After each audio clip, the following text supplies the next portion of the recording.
cuarto de primaria y os vamos a realizar esta receta de gofres. Los ingredientes son todos estos. Necesitamos 150 gramos de harina, 8 gramos de levadura en polvo o medio sobre. y 30 gramos de azúcar. un huevo.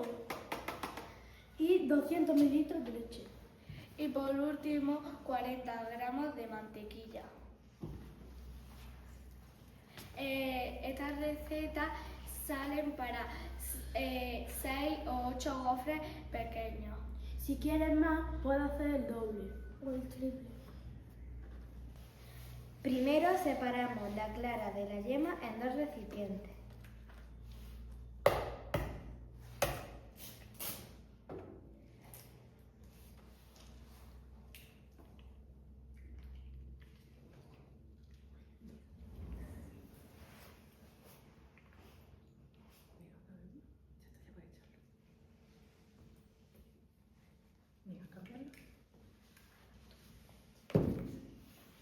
Montamos la clara a punto de nieve.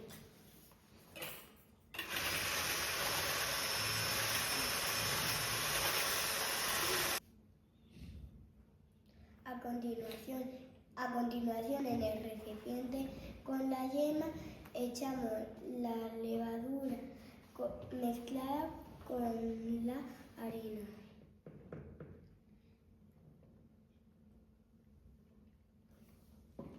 Y ahora echamos la leche.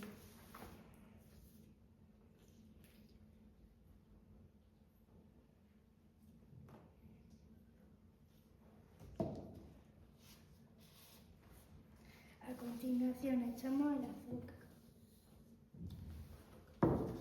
Ahora echamos la mantequilla derretida.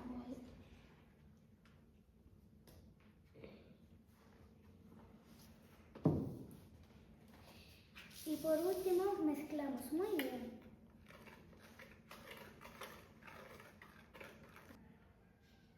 Para terminar la masa, mezclamos todo y añadimos la clara a punto de nieve.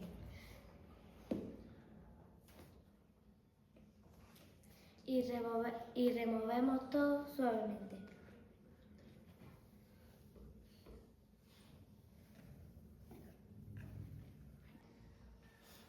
Dejamos reposar 30 minutos. Ya pasados los 30 minutos podemos hacer los gofres y comerlos como queramos.